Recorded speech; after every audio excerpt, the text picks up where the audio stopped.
शांति है उसमें रहने का प्रयास करो। यह है निर्गुण निराकार शांति का एहसास, एंट्रेंस। फिर जब उठा फिर शांति आई, फिर जब उठा फिर शांति आई। तो दो जब के बीच में जो शांति है उसको बढ़ाते जाओ। तो जो शांति है वो समझ लो समुद्र में जैसे जल है, जब की वृत्ति है ये तरंग है, उठती है, स्थित होती है, लय होती है। समझ में आया ना? एक दिन ऐसा आएगा कि 24 घंटे का जो विचार है जिसको हम तरंग बोलते हैं, मैं आ रहा हूं, मैं आ बीच में शांति, रहा शांति, हूं शांति। तो शांति में ही आपके विचार उठते हैं और लीन होते हैं। समझ में आया ना? महापुरुष उस शांति का 24 घंटे एहसास, हम 24 घंटे उस तरंग का एहसास। ये तरंग अच्छी है, ये तरंग बुरी है, ये इफेक्टिव है, ये त्याज्य है, ये ग्राह्य है। बोलते हैं ना, ये बहुत अच्छे आदमी है, वो सत्संगी है, वो बहुत पैसे वाले हैं, इत्यादि इत्यादि। तो हमारी ये तरंग का रूप है। सभी तरंगों का अधिष्ठान क्या है?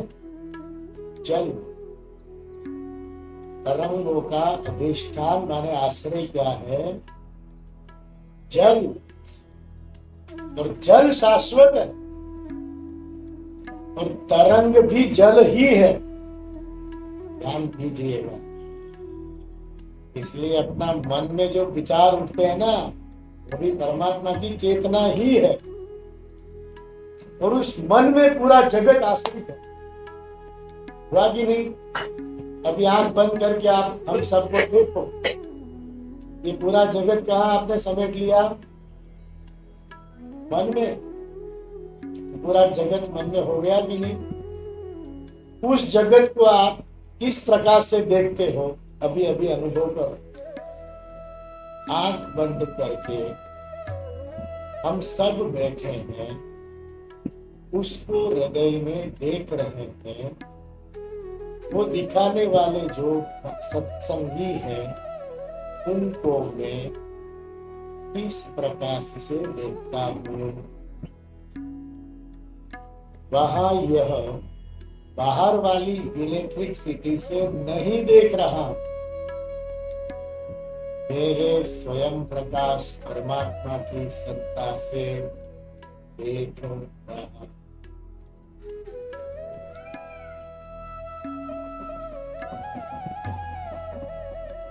ओम शांति शांति शांति। अभी आप मेडिटेशन में लग जाओगे तो मुझे में तकलीफ हो जाएगी, इसलिए मैं आपको अंदर नहीं ले जाऊंगा, बाहर ले जाऊंगा। मुझे भी मेडिटेशन लग रहा था, इसलिए मैंने कहा पहले मैं ब्रेक लगाऊं, नहीं तो इनको ब्रेक कौन मारे। बहुत गहरा विषय है लेकिन स्पर्श करने वाला। आप जब भी अकेले बैठो तो बाहर का जो जगत दिखता है उसको आंख बंद करके देखोगे, अब ये जो दिखता है किस प्रकाश से दिखता है। आपको स्वीकार करना पड़ेगा कि मेरे स्वयं प्रकाश परमात्मा की सत्ता से अंतरंग जगत दिखता है।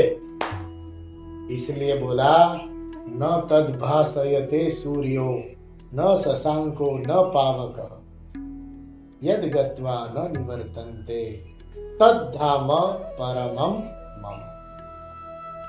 इस अंतरंग जगत में ये बाहर का सूर्य प्रकाश दे सकता है? जरा देख लो।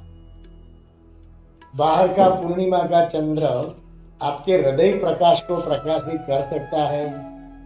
नहीं कर सकता।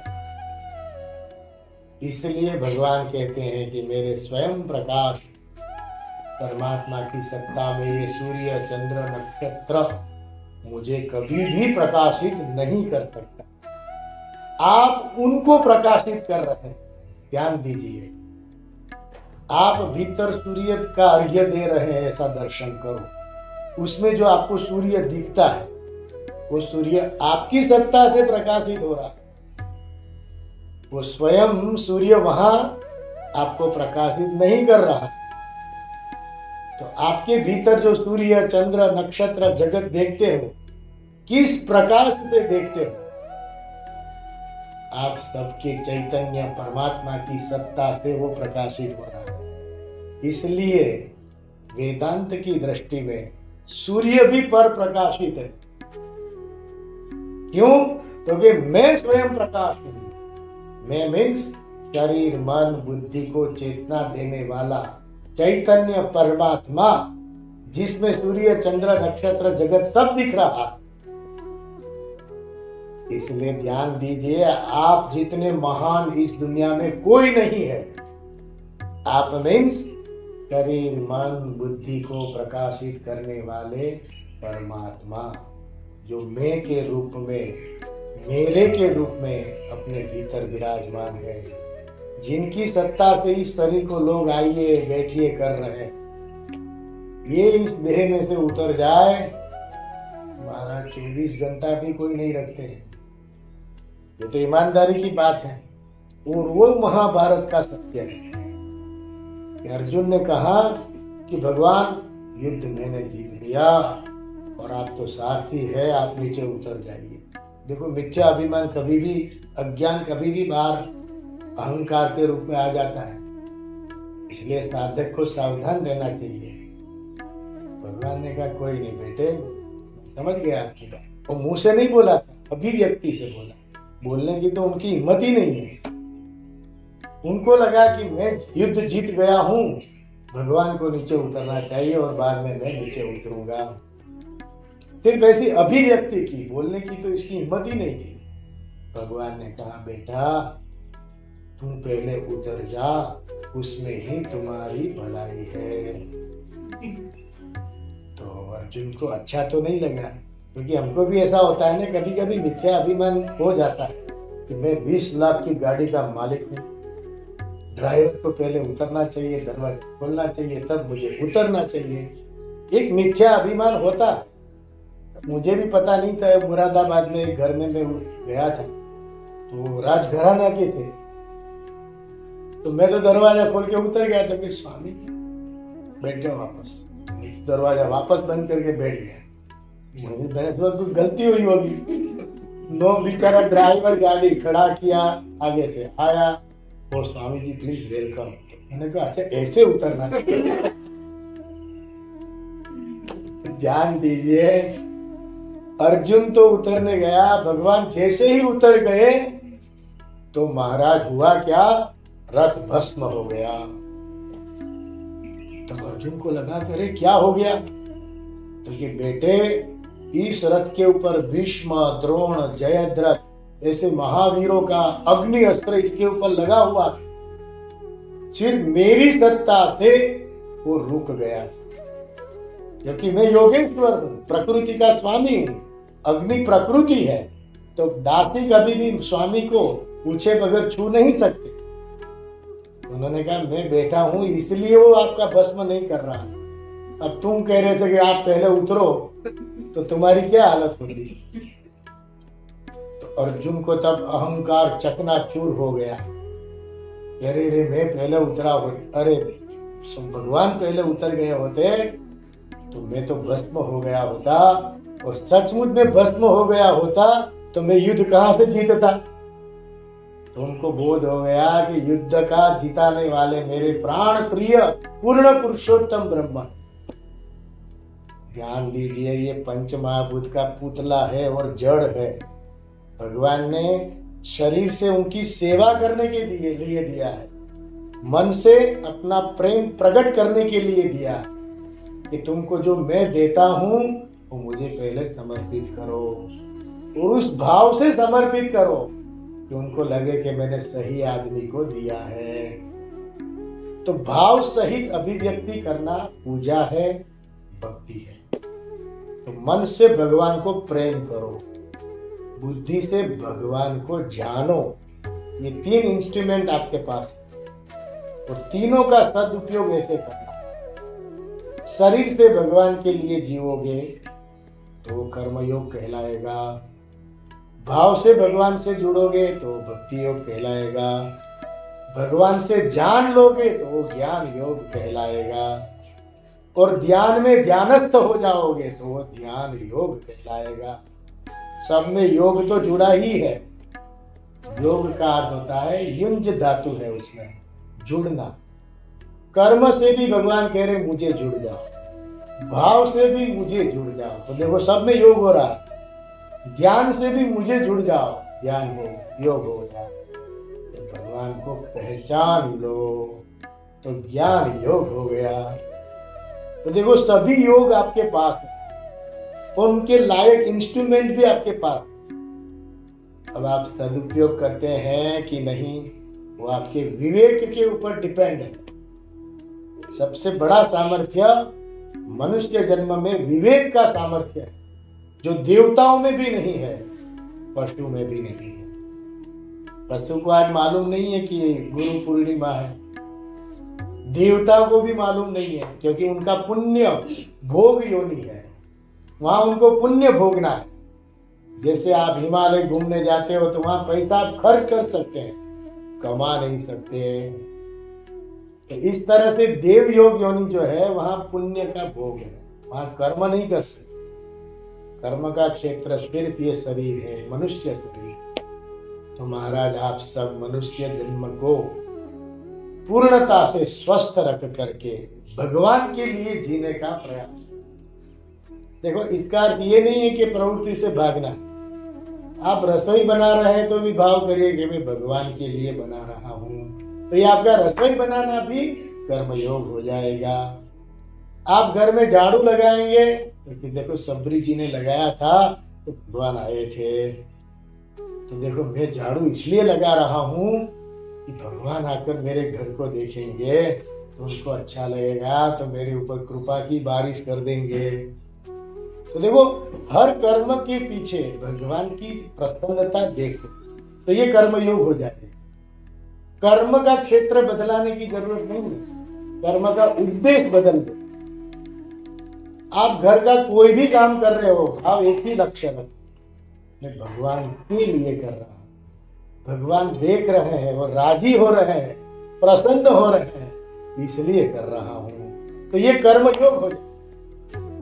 और प्रेम से कर रहा हूं, ऐसा नहीं कि क्या करूं करना पड़ता, ऐसा नहीं। जो भी कर्तव्य आपको मिला है भगवान को हृदय में रख के करोगे तो उनका सामर्थ्य आपके भीतर से प्रकट हो जाएगा। तब आपको ऐसा लगेगा कि अच्छा ये हो गया, मुझे पता ही नहीं चला। अभी मुझे ऐसा लग रहा है अरे गुरु पूर्णिमा का उत्सव हो गया, ये तो एक स्वप्न आया था कि वास्तविकता थी। माने स्वप्नवत समय बीत गया। तो जहां प्रेम होता है वहां समय का एहसास नहीं होता, और जहां दुख क्लेश और द्वेष होता है वहां 2 मिनट भी वो रेलवे की टिकट में खड़े रहो लाइन में तो 2 घंटे से मैं खड़ा हूं, अरे 2 मिनट भी नहीं हुई, लेकिन वो दुखद प्रसंग लगता है, इसलिए समय ज्यादा लगता है। जहां प्रेम है वहां समय का एहसास नहीं रहता। तो सब कर्म का उद्देश्य भगवान हो गया तो कर्मयोग हो गया। हमारी सभी अभिव्यक्ति में भाव, प्रेम, और प्रेम का लक्ष्य प्रियतम परमात्मा हो गया तो भक्ति हो गई। देखो भक्ति माने दिखावा नहीं होता, अपनी अभिव्यक्ति को भक्ति कहते हैं। आपने पुष्प कितनी भावना से चढ़ाया वो भक्ति है। सिर्फ 1000 रुपये का फूल चढ़ाया वो कोई भक्ति नहीं है। उसमें तो 10 लोगों को हम सुनाते हैं, पता ही है हार कितने का है, तो पता नहीं 10 आदमी को बताएंगे मैं 1000 रुपये का हार है। अरे भाई, लेकिन वो 1000 रुपया तुमको किसने दिया? वो भगवान नहीं दिया, तो फिर तुमने क्या दिया? तो देखो मैं करता हूं, मैं दाता हूं, मैं अभिमान करके जो हम देते हैं उसमें प्रेम प्रकट नहीं होता। और रामचरितमानस में कहा हरि व्यापक सर्वत्र समाना, प्रेमते हो ही प्रगट में जाना। भगवान कह रहे कि द्रव्य तो सब मैंने बनाया है, आपने क्या बनाया बताओ। मैं अभी आपको कहता हूं कि गुरु दक्षिणा के रूप में वो चीज दो जो आपकी हो, आपने बनाई हो। तो आपने तो अपना शरीर भी नहीं बनाया, वो भी परमात्मा की कृपा से बना, और शरीर के द्वारा जो उपार्जन किया वो भी भगवान की कृपा से मिला। और जिसको प्लेटिनियम और सोने की खान हो उनको हम क्या चढ़ा सकते हैं, आप जरा सोचिए। इसलिए भगवान के प्रति कृतज्ञ रहिए, उन्होंने जो कहा है वो करिए। बस वो प्रियतम और आपकी भक्ति एक रूप हो करके इस मनुष्य की सार्थकता का आप एहसास जरूर कर पाएंगे। इन शुभेच्छा के साथ वाणी को विश्राम देता हूँ। आप तो मना करेंगे ही नहीं, लेकिन जब जब भी मौका हमको भगवान दे। आज का जो आर्टिकल्स था तो मूर्त ध्यान के द्वारा अमूर्त ध्यान कैसे होता है, उनका स्वरूप हमने आज आर्टिकल्स में दिया है माने अपनी परंपरा ने दिया है। तो बस अपने जीवन में चरितार्थ करने का प्रयास करिएगा। Wish you all the best, happy journey. Pune तक गुरु पूर्णिमा का उत्सव और सत्संग आपके हृदयंगम हो, और कब पुनः आ जाए वो भी आपको पता न चले। ऐसी सुखरूप यात्रा आपकी मंगलमय हो। इन शुभेच्छा के साथ ओम पूर्णमदः पूर्णमिदं पूर्णात् पूर्णमुदच्यते पूर्णस्य पूर्णमादाय पूर्णमेवावशिष्यते। ओम शांति शांति शांति। हरि ओम श्री गुरुभ्यो नमः। हरि ओम।